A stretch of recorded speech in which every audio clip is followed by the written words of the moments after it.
nós vamos conversar com a professora doutora Tatiana Nakano sobre competências socioemocionais com superdotados. Olha só quem é a nossa convidada. Ela é docente do programa de pós-graduação em psicologia da PUC Campinas, da PUCamp. Ela é presidente passado da Associação Brasileira de Criatividade e Inovação, membro do Grupo de Trabalho de Psicologia Positiva e Criatividade da ANBEP e do Conselho Brasileiro para a Superdotação. Olha só, se não é super especial a minha convidada de hoje para a gente aprender. Que alegria tê-la aqui no nosso Tudo bem? perfil. Tudo bem, tudo bem. Então tá bom. A gente vai conversar um pouquinho, né, sobre as competências socioemocionais com superdotados. Então, para a gente começar assim a nossa conversa, eu queria assim que você desse um geral sobre o que são altas habilidades, o que é superdotação, né, para que a gente possa compreender, né, de um modo geral, o que são. Miriam, eu queria primeiro agradecer o convite, né, dessa oportunidade de estar aqui conversando, falando das coisas que a gente gosta, né, então isso é super motivador também, poder dividir um pouquinho, né, então obrigada mesmo pelo convite, tá bom? Vamos lá. Bom, acho que antes da gente falar das competências socioemocionais nos superdotados, é melhor a gente explicar um pouquinho quem são esses superdotados. Né? Então, vamos pensar naquelas crianças, por exemplo, que demonstram alguma habilidade muito precoce, né, muito antes da idade, sei lá, esperada, ou a idade que a maioria das outras conseguem, né? Então, por exemplo, aquela criança que aprende sozinha a ler aos 3 anos, ou que toca um instrumento musical super bem, assim, aos 7 anos, ou que, por exemplo, consegue participar de competições de xadrez com uma idade muito pequena, né? Então, são aquelas crianças que têm alguns indícios de um potencial elevado, né, em alguma área específica. Segundo os documentos, né, que regem as normativas, né, no Brasil, né, existe uma definição que o Ministério da Educação, né, que publicou, e nessa definição, os superdotados são aqueles que têm um alto potencial, né, e esse alto potencial pode ser em só uma área ou mais de uma área, né, e aí essa definição cita, por exemplo, a possibilidade de um potencial elevado na área intelectual, na área acadêmica, liderança, psicomotricidade, criatividade, motivação e assim por diante, né. Então, além disso, esse indivíduo também apresenta bastante envolvimento, né, com o processo de aprendizagem e com interesse em realizar atividades, né, que ele tem esse potencial, né. Então, os superdotados seriam aquelas pessoas que têm uma capacidade acima da média em qualquer uma dessas áreas, né, ou em mais de uma, né, quando comparado com pares da mesma idade. Então, essa é a definição que a gente tem hoje. Entendi. E então, não é só em uma área, pode até ser em várias áreas a criança apresenta essa habilidade maior, e aí comparado com crianças da mesma faixa etária. Isso, exatamente. Então, pode acontecer em mais de uma área, e não é tão raro assim. Ah, não é tão raro? Não. E quais seriam, assim, os maiores desafios encontrados nesse campo, né, de conhecimento de altas habilidades, de superdotação? A maioria das pessoas que me seguem são psicólogos e educadores, né? Então, tipo assim, do seu ponto de vista que estuda, o que nós precisamos saber? Tipo assim, é o que todo psicólogo, todo educador, o que nós precisamos saber, o mínimo, sobre altas habilidades e superdotação? Sim. Na verdade, a área, ela ainda, apesar de estar bastante em foco, né, nessas últimas décadas, principalmente, a gente ainda tem muitos desafios para enfrentar. Então, por exemplo, um deles é a importância da gente desfazer vários mitos que ainda existem em relação a essa temática, né? Então, por exemplo, muitas pessoas acreditam que o superdotado tem necessariamente uma inteligência acima da média, um QI elevado, né? A gente sabe, por exemplo, que durante muito tempo essa ideia predominou, né, na temática da superdotação, de que superdotados eram pessoas que tinham uma inteligência acima da média, mas hoje a gente já sabe que qualquer habilidade acima da média caracteriza uma superdotação. Então, pode ser que ele tenha, por exemplo, uma superdotação na área criativa e não necessariamente uma inteligência ou um QI elevado, entendeu? Então, isso é a primeira coisa que a gente tem que desfazer, essa ideia das pessoas. Por exemplo, outro mito também importante da gente esclarecer, as pessoas também acham que porque o indivíduo é superdotado, ele vai ter um bom rendimento na escola, em todas as matérias, né? Vai ser aquele aluno exemplar, o primeiro da classe, né? Que não precisa estudar. Isso, não precisa de ajuda, não precisa de nada. Aqueles cálculos mentais. Eu já me perco na metade do caminho. Na metade da pergunta eu já nem sei onde está mais. Sim, então, isso é uma ideia equivocada que as pessoas também têm, né? Então, porque em função dele ter esse rótulo, né, essa classificação de superdotado, as pessoas acreditam que ele vai se destacar na escola, em tudo, né, vai ser o melhor da turma, mas nem sempre isso acontece. Muitas vezes a gente vê uma discrepância entre aquilo que ele é capaz de fazer, aquilo que o potencial que ele tem e o desempenho real dele por uma série de questões, né, principalmente ambientais, né? Então, quando ele, por exemplo, não encontra o apoio, suporte, uma educação adequada para as especificidades dele, esse potencial vai se perder, né, e ele pode não se manifestar. Do mesmo jeito, ele, de repente, que nem eu falei, ele pode ser um superdotado acadêmico, sei lá, com super interesses e potencial na área de física, e aí talvez em física ele seja o melhor aluno e não precise de muita ajuda, mas de repente em português ele não consegue escrever bem, entendeu? Então não dá para generalizar essa superdotação para todas as áreas, né? Ele vai ter destaque naquela área em que ele tem aquele potencial elevado. Nas demais ele é uma criança normal, igual aos outros, tem dificuldade, precisa ser ajudado e tudo mais, né? Outra questão importante também, por exemplo, é o fato que as pessoas acreditam que uma vez identificado como superdotado, por exemplo, uma criança, ela vai se tornar um adulto superdotado. Isso não é verdade, né? A gente sabe que só a presença desse talento ou desse potencial elevado não garante que essa superdotação vai acompanhar a pessoa o resto da vida, porque para ser desenvolvido, ela precisa ser trabalhada ao longo da vida, ela precisa de condições ambientais, ela precisa de estimulação. Então, pode ser que em algum momento aquilo está elevado, né? Quando você compara, por exemplo, com pessoas da mesma idade, e aí se perde por conta dessa falta de estímulo e de oportunidade. Então, é uma coisa que tem que ser trabalhada e incentivada ao longo da vida, ok? Então, pode atrofiar. Não é atrofiar, na verdade, assim, ela não vai perder aquele conhecimento, mas, na verdade, ele não vai continuar se desenvolvendo a ponto de continuar fazendo ela ter um grande destaque em relação às pessoas. Às vezes pode se igualar ao conhecimento dos outros e aí não mais caracterizar esse potencial elevado. Então, acho que um dos principais desafios que a gente tem também é a questão de que existem muitas compreensões erradas sobre a superdotação, né? Então, esses exemplos que eu citei, tem muitos mais, né, de mitos, reforça a importância, por exemplo, de um trabalho de esclarecimento, né, não só para a população em geral, mas também para os pais, para os professores, né, a fim de que a gente possa desfazer essas ideias, porque elas acabam prejudicando o superdotado, né, às vezes por falta de informação, né, então as pessoas às vezes nem prestam atenção naquilo ou não chegam a suspeitar porque elas não conhecem, né, ou às vezes também porque elas têm uma informação equivocada, né, errada, e aí esses indivíduos deixam, por exemplo, de receber o cuidado e a estimulação que eles precisam. Acho que uma outra questão bem importante, como eu já citei, é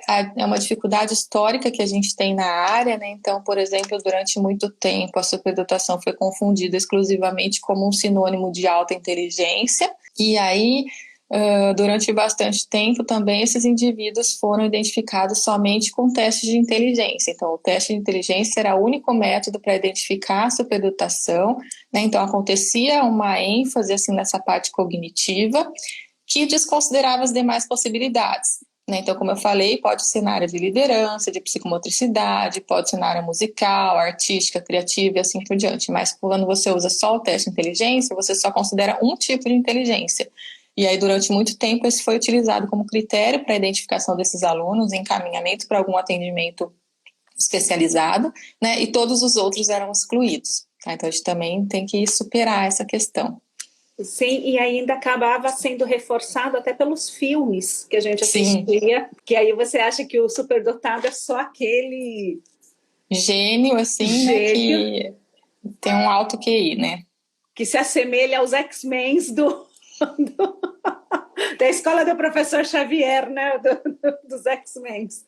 Entendi. Eu acho que só uma coisa mais também importante da gente dizer é que também existe ainda muita dificuldade em conceituar, né, esse fenômeno. Então, por exemplo, você vai ouvir vários termos diferentes, assim, por exemplo, é talentoso, é superdotado, é bem dotado, é um gênio, é um inventor, é uma pessoa com destaque, é uma pessoa precoce. Então, assim, não existe um consenso, né, pelo menos no senso comum, de qual é a definição, qual as terminologias que a gente tem que usar para descrever esse indivíduo, né, mas nos documentos oficiais brasileiros é altas habilidades barra superdotação.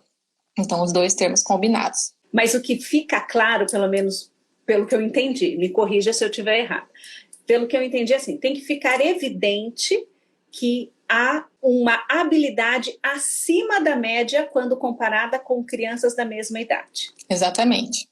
E a gente consegue mesmo perceber, às vezes, é uma sacada que uma criança de 10 anos tem e você adulto, você fala, meu Deus do céu, eu nunca pensei nisso. Você fala, não é nem acima da média comparado com as outras crianças, até com a gente mesmo, né? Uma percepção de algo, um comentário, uma liderança, né? Mas é sempre nessa comparação, é uma habilidade que realmente não passa despercebido. Isso, exatamente. Então, por exemplo, nessa área é bastante comum um trabalho intensivo com os professores, né? Então, por exemplo, são eles que estão todos os dias com as crianças, são eles que têm contato com crianças da mesma idade e eles vão ser os primeiros a perceberem, de repente, se uma criança se destaca em alguma área, né? Então, esse trabalho em parceria com o professor é super importante, porque é ele, de repente, que vai identificar algum indício, algum sinal de que pode ter uma superdotação e encaminhar esse aluno para uma avaliação mais aprofundada, aí no caso, por exemplo, feito pelo psicólogo, né? Então, imagine, por exemplo, normal, assim, por exemplo, os pais sempre acharem seus filhos excepcionais e tal, né? Lógico. Isso faz parte, né? Então, e ai de quem não achar, né? Então, isso faz parte, mas, por exemplo, os pais, quando fazem isso, eles não têm, por exemplo, mais outras 30 crianças da mesma idade para estar comparando o filho, né? Talvez se ele comparar com outras 30, ele vai ver que todas são excepcionais, entendeu? Então, mas o professor já tem, né, essa disposição. Além do fato de que a criança passa grande parte do dia na escola, né? E aí ela pode ser observada em relação a vários interesses, ou várias disciplinas, ou vários tipos de comportamento, né? Então, o professor é sempre um aliado bastante importante e ele ajuda a ver essa questão de comparar com pares da mesma idade, e aí em que área exatamente aquela criança pode ter algum destaque, né? E consegue até identificar esse padrão em diversas atividades, né? Em diversos contextos dentro do ambiente escolar, mas consegue verificar esse padrão. Realmente, o professor ele sempre é um ótimo aliado. Tatiana, em que ponto, assim, eu sei que você também trabalha com psicologia positiva, né? Nossas paixões, gente, quem não conhece tem que conhecer, vocês sabem. Eu amo psicologia positiva. Em que ponto, assim, a identificação das altas habilidades se aproxima, de algum modo, da psicologia positiva? Você vê essa relação, essa aproximação?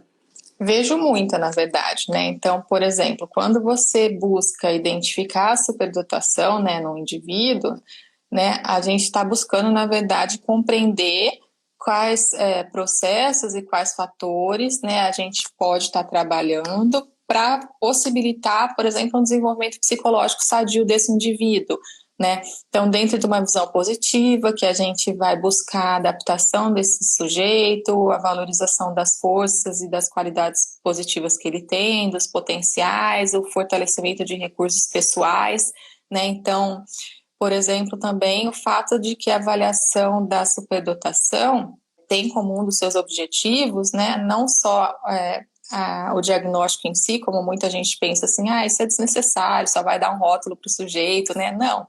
A ideia da identificação é que a gente possa atuar, por exemplo, no nível preventivo de dificuldades, né, principalmente sociais e emocionais, que eles podem sofrer, né? Então, se eles não forem identificados, né, eles não vão receber um suporte adequado, né? E aí isso pode gerar algumas dificuldades. A gente vai falar daqui a pouquinho, um pouquinho mais especificamente sobre a questão socioemocional.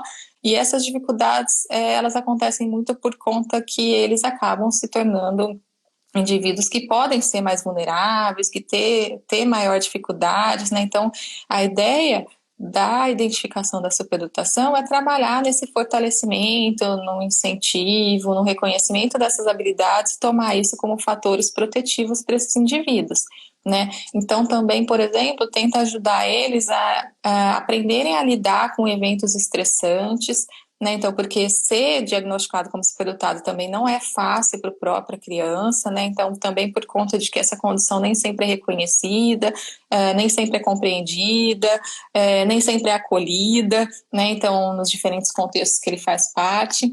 Então, se a gente pensar que essa avaliação e as posteriores intervenções que a gente pode oferecer, né, elas podem favorecer um desenvolvimento social, emocional, acadêmico e psicológico mais saudável, né? Então aí eu acho que entra muito a questão da psicologia positiva. Do mesmo jeito, se a gente trabalhar, por exemplo, em termos de prevenção, ou oferecendo, por exemplo, um processo de intervenção precoce, né, que visa, de repente, promover a saúde mental, a resiliência. Então, são pontos importantes de serem trabalhados dentro dessa temática, né? Então, só para dar um exemplo, quando os superdotados eles recebem um atendimento adequado, geralmente as pesquisas têm mostrado que eles acabam desenvolvendo também altos níveis de bem-estar, comportamentos sociais bem desenvolvidos, né? Isso fortalece as forças de caráter, né? Geralmente a questão da empatia, da compaixão, do otimismo, e ajuda eles, por exemplo, a entenderem melhor as emoções das outras pessoas, compreender suas próprias emoções, né? Então, isso tem feito bastante diferença na vida desses superdotados, né? Esse suporte adequado. Então, quando a gente busca conhecer essas áreas que estão fortalecidas, né? Então, isso a gente atuaria dentro como um fator protetivo, né? Em relação a algum possível desajustamento. A gente pode ajudar eles a construir um autoconceito positivo, né, a estabelecer valores, a gente pode ajudar eles a melhorar a motivação, a autoestima, a estabilidade emocional, e tudo isso são construtos que são abarcados pela psicologia positiva, né, então acho que tem esse sentido. E se a gente for pensar, eu gosto muito de brincar, né, com todo mundo, eu faço piada, eu brinco, mas ouvindo você falando sobre a importância, né, e como se aproxima com a psicologia positiva, a importância de atuarmos de modo preventivo é até uma forma de direcionarmos para a luz, né? Para do tipo, olha, você tem uma alta habilidade, mas vamos usá-la para o bem, para construir algo bom, né? Afinal, forças e virtudes, né, precisam ser manifestadas no mundo. Então, eu vejo que é até uma forma de colocarmos valores pró-sociais para essa potência, né, para essa alta habilidade, né? Senão vai para o lado negro da força, né? E a gente quer para o lado da luz. Exatamente. Então, esse potencial ele pode ser usado tanto para o bem quanto para o mal, né? Então, por isso que é importante uma tutoria, né? Um apoio, um incentivo, estimulação, né? Para que a pessoa sinta assim no sentido de que ele possa dar alguma contribuição importante, né? Para ele, para as pessoas próximas, para a sociedade, né? Então ele veja todo esse potencial que ele tem como algo que ele pode buscar uma autorrealização, né, pessoal, profissional, mas também uma colaboração, uma contribuição social, né? Bacana. E agora vamos entrar para o campo das competências socioemocionais.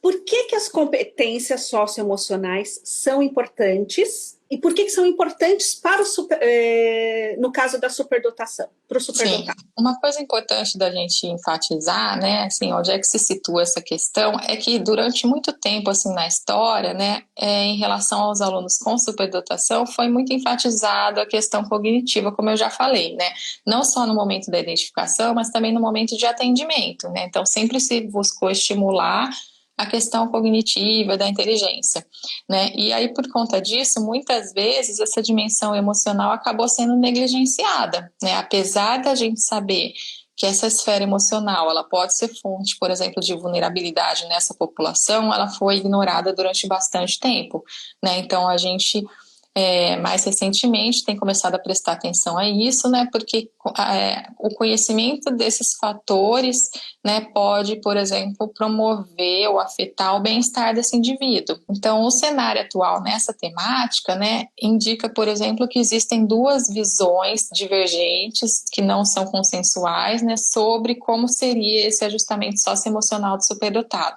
Então, esse tema específico é um tema bastante rico, né, porque a gente pode, por meio das avaliações e depois das intervenções, né, tentar buscar um desenvolvimento mais saudável, como eu falei. No contexto internacional, esse enfoque ele começa mais ou menos a partir da década de 80, mas no contexto brasileiro ainda são pouquíssimas as pesquisas que foram feitas com esse olhar sobre as competências socioemocionais do superdotado. Então, como eu falei, a gente tem duas visões opostas, né? Então, algumas pesquisas, né, mostram que pelo fato desses indivíduos terem uma capacidade superior, eles estão imunes a dificuldades sociais e emocionais. Então, é como se eles fossem muito inteligentes e, por conta disso, eles não vão ter nunca, independente do que acontecer, nenhum problema social e emocional, né? Então, nessa visão, a superdotação ela seria tipo um fator de proteção a qualquer desajuste. Que sorte, né? Se fosse assim. Eu achei até meio iludido isso daí, de expectativa versus realidade. Então, esses estudos, eles mostram que, por exemplo, essas pessoas teriam alguns traços de personalidade, né? Então, por exemplo, sei lá, motivação, alta habilidade de comunicação, imaginação, criatividade, otimismo, mais desenvolvidos do que os indivíduos que não são considerados superdotados. E aí, por conta disso, então, eles não teriam nenhum tipo de dificuldade. Mas os estudos mais recentes têm mostrado que, ainda que esses indivíduos tenham as mesmas necessidades emocionais dos não superdotados, né, a diferença se basearia no fato de que essas necessidades emocionais são mais intensas nos superdotados, né, mas não que eles ficam imunes a qualquer situação, né, ok? E a segunda visão, ela fala exatamente o oposto, né? Então, acredita que por conta da superdotação, existe uma associação quase automática de que é superdotado, então tem um funcionamento social e emocional inadequado, né? Então, é superdotado, vai ter problema emocional, né? Então, as pessoas também acreditam muito nisso, né? Então, essa ideia, né, essa vertente acredita que a superdotação em si traria junto com ela já uma predisposição para problemas de ajuste social, conflitos interpessoais, maior nível de estresse do que as outras pessoas que não têm, né, o diagnóstico, né? Então, nessa ideia, né, a autohabilidade ela traria um custo, né, ela teria um custo para esses indivíduos que seriam os problemas de ajustamento, né? Tipo o que foi retratado no Gênio Indomável, no filme? Isso. Então, aí no caso, esses problemas de ajustamento, por exemplo, os mais comuns que eles têm relatado, né? Por exemplo, ansiedade, depressão, isolamento social, conflitos emocionais e assim por diante. Então, tem essas duas ideias, né? Uma dizendo que por um lado é o imune, por outro lado, ao contrário. Se é superdotado, você obrigatoriamente tem problema. Nenhuma das duas, na verdade, é mais adequada, assim. E vou dizer, porque, assim, o que a gente deve entender é que existe uma combinação, né, entre uma série de características, por exemplo, o tipo de habilidade que ele tem, o grau que isso está desenvolvido, as oportunidades que ele tem de acesso a um serviço educacional e de qualidade, né, para atender aquelas necessidades específicas, alguns traços de personalidade, a questão do próprio ambiente social, né? Tudo isso acaba impactando nesse desenvolvimento social e emocional dos superdotados, né? E não somente o fato de ser ou não superdotado, né? Então, uma série de coisas vão influenciar para, por exemplo, um ajustamento emocional e social adequado ou não, né? Ou, por exemplo, que tem alguma dificuldade. Então, acho que não dá, nenhum dos dois é verdade. Acho que a combinação entre várias coisas, se você tiver traços de personalidade que não são muito favoráveis, se você juntar com isso um ambiente que não te estimula, se você juntar com isso, por exemplo, pais que não te incentivam, uma escola que não é adequada, aí a gente pode pensar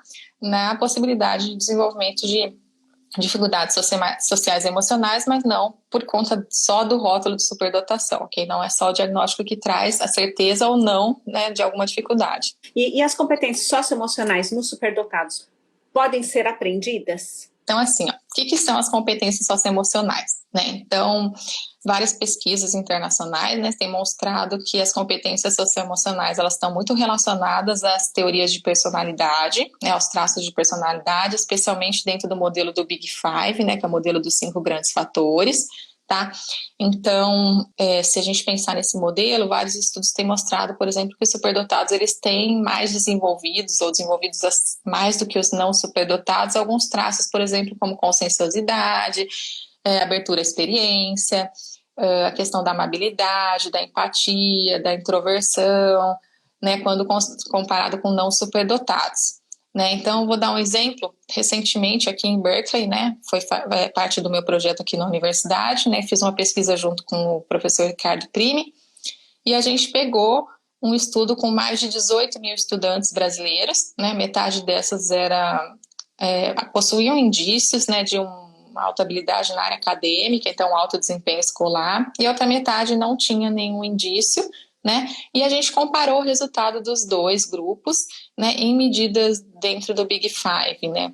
Então, o que a gente descobriu, por exemplo, foi que o primeiro grupo, né, o caso dos superdotados, apresentou níveis mais altos nos 5 fatores de personalidade que a gente avaliou. Então, eles tinham maior abertura à experiência, eles tinham maior capacidade de autorregulação, eles tinham maior engajamento, eles tinham maior resiliência emocional, né? Então, os resultados que a gente encontrou questionam essa percepção de que os superdotados podem apresentar mais problemas de comportamento e mais dificuldades emocionais do que os não superdotados. O que a gente percebe em relação a essa questão das competências socioemocionais é que existem várias características, vários traços emocionais e de personalidade que geralmente são descritos como pertencentes a esses indivíduos, né? Então, por exemplo, são pessoas, por exemplo, que têm um alto perfeccionismo, são pessoas que têm alta persistência, que conseguem se focar nos objetivos, que geralmente têm uma autoconfiança boa, né, uma alta motivação. Eles também, por exemplo, têm vocabulário avançado, eles são pessoas que podem ser descritas como curiosas, líderes,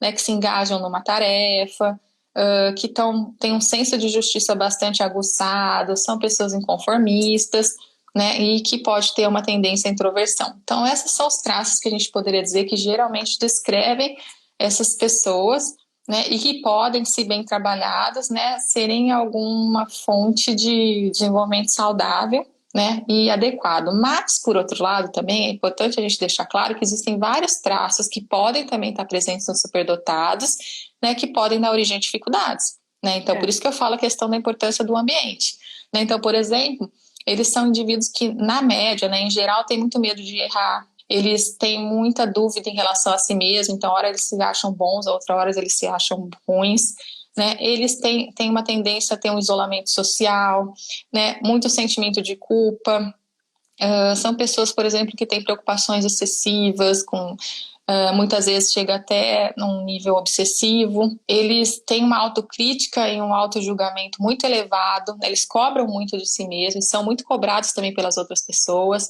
Muitas vezes eles podem ter sentimento de inadequação, de inferioridade, né? Então, tudo isso são traços que podem dar origem a dificuldades. Então, por isso que eu reforço a questão da importância do ambiente e do suporte, né? Tem uma pergunta aqui, olha, da Janaína. É comum que os superdotados tenham uma dificuldade na empatia cognitiva, gerando um comportamento que aparenta uma certa arrogância? Depende, né? Então, às vezes, geralmente o que a gente percebe nas pesquisas é que eles têm uma empatia bastante elevada, né? Mas talvez por conta deles terem esse conhecimento também de determinada área elevada, às vezes quando ele responde alguma coisa, talvez ele pareça arrogante. Então, eu acho que isso é uma questão que vai depender muito, por exemplo, numa área que ele conhece bastante. Se ele dá uma resposta muito complexa, ele pode parecer arrogante, mas de repente em outra área ele não conhece nada e ele é uma pessoa totalmente normal. Outras vezes também é muito comum que os superdotados, por exemplo, eles escondam, né, essas habilidades que eles têm para eles tentarem ser aceitos, né, então, no grupo. Então, às vezes ele até erra de de propósito, às vezes ele sabe a resposta e ele não fala, né? Então é uma tentativa também de se adequar e de ser aceito. De fazer parte, né? Exatamente. Então não necessariamente ele é arrogante, às vezes pode parecer por conta dele ter esse conhecimento mais elevado, e aí quando de repente ele pensa em querer compartilhar com os demais, pode soar desse jeito, né? E às vezes a informação que ele traz, os outros nem sabem do que ele está falando, né? Porque ele vai tão além, nem os outros não sabem o que está falando.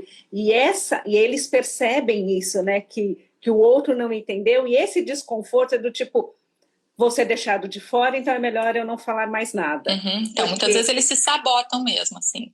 Eles até fazem para tentar parecer igual com os outros, né?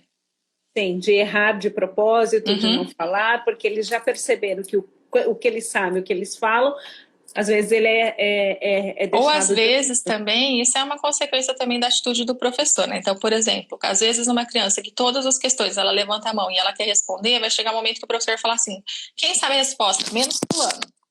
Aí não deixa o fulano falar, né? Porque ele já sabe a resposta, vai acertar, então isso também é muito desmotivador para esse aluno, né? Então faz com que muitas vezes aí com o tempo ele desista, por exemplo, de mostrar que ele sabe, né?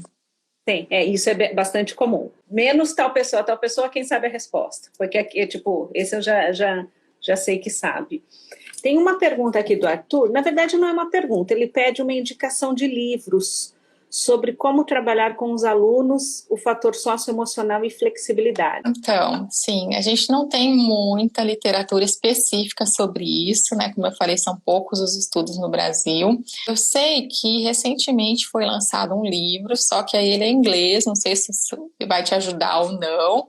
Ele foi organizado pela Fernanda Pis, que fala exatamente sobre essa parte socioemocional. Miriam, deixa eu falar uma coisa aqui que eu achei, assim, acho que é interessante a gente pensar, né? Então, o que a gente vê também, né, que a gente tem um conhecimento bastante incompleto ainda a respeito das estratégias que a gente pode usar para diminuir essas possíveis dificuldades emocionais, né, que essa população pode ter, né? Então, se baseia, por exemplo, nesse número restrito de pesquisas, os resultados que são bastante controversos, né? Então, aquela história de que são imunes ou não são imunes, né? Bem opostos, né? Isso. Parece radical, é uma ilusão, né? São dois opostos. Isso, então. Aí essas questões acabam muitas vezes a dar origem a algumas compreensões discrepantes, né, sobre esse ajustamento socioemocional dos indivíduos. E por conta disso também a gente às vezes não consegue entender muito bem alguns comportamentos que eles podem apresentar, né? Então, por exemplo, isolamento, né? Então, quando ele não é aceito, de repente ele se isola, ou alguma dificuldade afetiva, ou alguma dificuldade de se relacionar com outras pessoas, ou, por exemplo, a questão da rejeição por parte dos colegas. Então, isso, some-se a tudo isso o alto nível de cobrança externa, né? Então, uma vez diagnosticado como superdotado, os pais vão cobrar demais, os professores vão cobrar demais. Então, tudo isso gera, por exemplo, algumas dificuldades por conta das comparações que eles vão fazer, por conta de competições, né? Isso pode fazer, por exemplo, com que ele supervalorize as suas habilidades ou, ao contrário, subvalorize, né? Então, isso pode levar a um aumento nos fatores de risco, né? Dificuldade de um autocontrole para lidar, por exemplo, com fracasso, para lidar com crítica, né? Além dessa questão da pressão permanente por uma performance sempre elevada. Então, como eu falei, esses desajustes emocionais, eles podem ser muito mais decorrência das condições ambientais, né, que nem sempre estão adequadas para atender essas necessidades sociais, emocionais e educacionais que eles apresentam. Então, muito dessa dificuldade pode estar associada à forma como a família e a escola percebem essa situação e lida com essas características que eles têm. E é uma coisa importante da gente pensar também, né, dentro desse contexto que eu queria falar para vocês, é um termo que a gente chama de assincronismo, né? Então, essa condição ela é bastante comum nesses indivíduos. Então, é uma diferença, uma discrepância entre o desenvolvimento intelectual e o desenvolvimento em outras áreas. Então, de repente, o cara pode ter um desenvolvimento intelectual super elevado, ser identificado como superdotado, mas de repente a área psicomotora é super pobre, ou por exemplo a parte emocional, ou a parte linguística. Então de repente ele é excelente em matemática, mas ele é péssimo em português. Então isso é normal de acontecer, né? Então por quê? Porque uma das áreas em que ele tem essa superdotação identificada, ela realmente traz um grande destaque para ele, mas as outras estão na média, ou pode estar inclusive prejudicada. né? Então, essa falta de sintonia entre todas as áreas, então não é porque ele tem um alto potencial em uma, ele tem em todas, isso não acontece, né? Pode gerar uma certa instabilidade emocional, né? Então, porque as pessoas acabam cobrando dele, por exemplo, uma alta maturidade afetiva, né? E isso pode, de repente, tornar mais difícil o ajustamento emocional e social desses superdotados, né? E, inclusive, uma outra questão que é super importante da gente ressaltar é que existe um quadro que chama dupla excepcionalidade, né?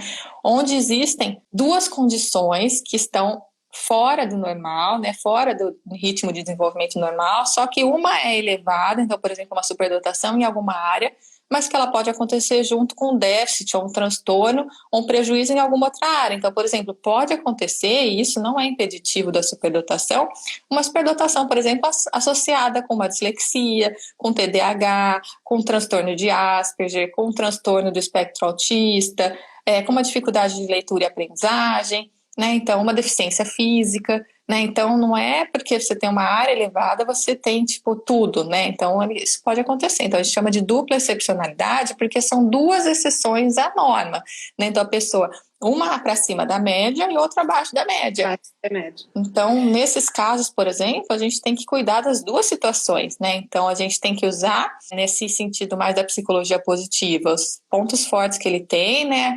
As fortalezas, mas também tem que cuidar dos déficits que são provocados pelo segundo quadro que está rebaixado, né? Então, ele tem que receber o atendimento para as duas situações, né? Então, por isso que a gente chama de dupla excepcionalidade. Você falando me fez lembrar um caso que eu atendi há muitos anos, e a minha pacientinha, ela falava assim, é muito difícil ser irmã do meu irmão, porque ela não tinha nome, ela era irmã dele, né? Porque ele era super excepcional em tudo, né? E ela falava assim, é difícil eu ser irmã dele. E ele ficava bem naquela coisa, naquele do imaginário que a gente tem, né? Ele não estudava para a prova, ia bem, fazia contas de cabeça, tá. E aí a minha pacientinha, ela foi jogar handball.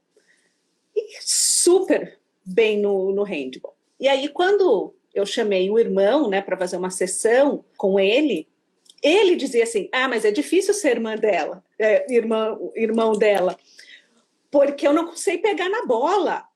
Se eu for pegar na bola, a bola bate em mim.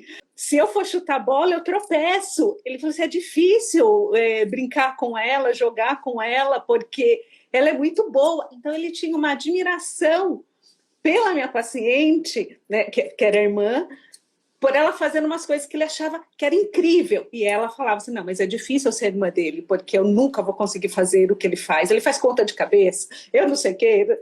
Então, você falando me lembrou desse caso que eu atendi, nossa, direto do túnel do tempo. Sim, exatamente. Então, acho que esse momento em que eles podem mostrar o que cada um tem de melhor, né? Inclusive mostrar que ninguém é perfeito, né? Que eles também têm dificuldades em algumas outras áreas, também ajuda a questão tanto da autoaceitação, do relacionamento interpessoal. Talvez depois disso a relação entre eles melhorou muito. Sim, foi muito bacana, né? Eles se ouvirem. Tem uma pessoa perguntando aqui como diferenciar a superdotação do interesse restrito do autismo, quando o adolescente autista tem interesse restrito em ciências e traz informações muito aprofundadas sobre os adultos. Na verdade, assim, pode existir também, lógico, dentro desse quadro de dupla excepcionalidade, a associação da superdotação com o autismo, né? Então, talvez nesse caso pode haver um autismo em que há um prejuízo cognitivo, mas nada impede que ele tenha uma superdotação em outra área, né? Então, ou em alguma matéria acadêmica específica, ou, por exemplo, na criatividade, liderança, motivação, psicomotricidade, etc. Mas eu acho que essa questão, assim, a gente sabe mesmo que os autistas muitas vezes desenvolvem um interesse específico por uma temática, né? E aí ele sabe tudo daquilo, né? Só que às vezes esse conhecimento ele não tão elevado assim a ponto, por exemplo, de conseguir caracterizar uma superdotação, né? Pode ser sim um interesse específico por uma área, né? E que de repente também nesse momento é essa área, daqui a pouco é outra área, né? E assim vai mudando, ou que, por exemplo, não se mantém, né, ao longo do tempo, diferente da história da superdotação que a gente imagina, né, que recebe suporte adequado e tal, ela vai se manter. Então, eu acho que nesse caso, se esse interesse específico provoca assim, bastante, chama a atenção das pessoas, né? Porque parece bastante elevado, bastante aprofundado, talvez valha a pena fazer uma avaliação buscando ver se de repente não é um caso de dupla excepcionalidade. Muito bem. Aprendi bastante. Posso só terminar falando uma questão aqui? Eu acho Claro. que a questão da avaliação, né, socioemocional, né, na superdotação, né, então, como eu falei, a gente geralmente costuma fazer muito a adaptação, a avaliação da questão mais cognitiva, né, mas a avaliação socioemocional também é bastante importante, né, porque, por exemplo, ela pode identificar aquelas áreas que estão fortalecidas, né, ou características ou traços de personalidade que podem ser usadas, né, positivamente, e aquelas que merecem atenção, que, por exemplo, merecem ser melhores desenvolvidas e tal, né, então, essa avaliação também pode ajudar, por exemplo, os indivíduos a aceitar e reconhecer que eles têm limites, né, então não ter que responder essa cobrança em todas as áreas, né, aceitar que eles possivelmente são pessoas que também podem errar, ajudar eles, por exemplo, a desenvolver, se não tiver já bem desenvolvido, habilidades, por exemplo, de comunicação, de liderança, tomada de decisão, como resolver conflito, como ser assertivo, né? Então, a partir dessa identificação, a gente pode trabalhar uma série de atitudes, né, que podem ajudar esse indivíduo a alcançar um melhor desenvolvimento social, emocional, afetivo, especialmente entender o que significa ser superdotado. Então, esse conhecimento desse perfil socioemocional pode atuar de forma a ser um fator protetivo, né, em relação a algum possível desajustamento, né, e ajudar esse indivíduo a construir melhor sua identidade, a estabelecer valores para a vida dele, a melhorar, por exemplo, a questão da motivação, da autoestima. Então, dentro dessa avaliação, os pesquisadores têm recomendado que seja feita uma avaliação multidimensional, que avalie não só características relacionadas ao aluno, por exemplo, a questão da inteligência, criatividade, motivação, traços de personalidade, mas também os contextos de vida, né, que ele está incluído. Então, como é que, por exemplo, a questão da escola, práticas familiares, como é que são os hábitos, os interesses que eles têm, as habilidades extracurriculares, assim por diante. E para isso a gente pode fazer uso, por exemplo, de inventários buscando conhecer os interesses deles, conhecer melhor os estilos de aprendizagem, né, como é que eles preferem aprender. A gente pode usar, por exemplo, testes de personalidade e vários outros testes psicológicos. A única dificuldade é que, geralmente, quando a gente faz pesquisa nessa temática, as pesquisas ainda usam amostras muito pequenas, né, muito reduzidas, às vezes uma abordagem mais qualitativa, né, e muitas vezes as pesquisas também acabam olhando só para os aspectos negativos, né, dessa parte socioemocional, né? Então elas gostam muito de mostrar a questão de quais são as vulnerabilidades do superdotado, quais são os problemas psicológicos, quais são os desajustes, né? E a gente está brigando por fazer esse olhar dentro da psicologia positiva. Então, esse olhar para as características positivas, para os fatores de proteção, para a resiliência, dentre vários outros aspectos, ele precisa ser valorizado dentro de vários estudos nessa área. A ideia, acho que os principais desafios que a gente tem enfrentado, né, dentro desse contexto do desenvolvimento socioemocional dos superdotados, né, em primeiro lugar, é demonstrar a importância de que exista um equilíbrio entre a valorização das dimensões cognitivas, das afetivas, das sociais, né, então só assim a gente vai poder ter uma compreensão completa desse indivíduo, e só assim a gente vai poder, por exemplo, promover, né, ou oferecer um ambiente de suporte, um ambiente de orientação e onde essas habilidades possam ser desenvolvidas, né, buscando ampliar essas potencialidades, buscando promover autorrealização, a satisfação pessoal e ainda essa questão da prevenção de algum problema socioemocional, né? Então, a ideia é que a gente possa trabalhar dentro de um espaço de proteção da saúde mental e de potencialização dessas capacidades elevadas, né? E também essas informações também pode trazer importante base para a elaboração de políticas públicas, né? Então, como é que a gente vai atender e incluir esses indivíduos? Né? Então, a ideia é que as políticas públicas, né, os serviços possam trabalhar, por exemplo, em dois focos.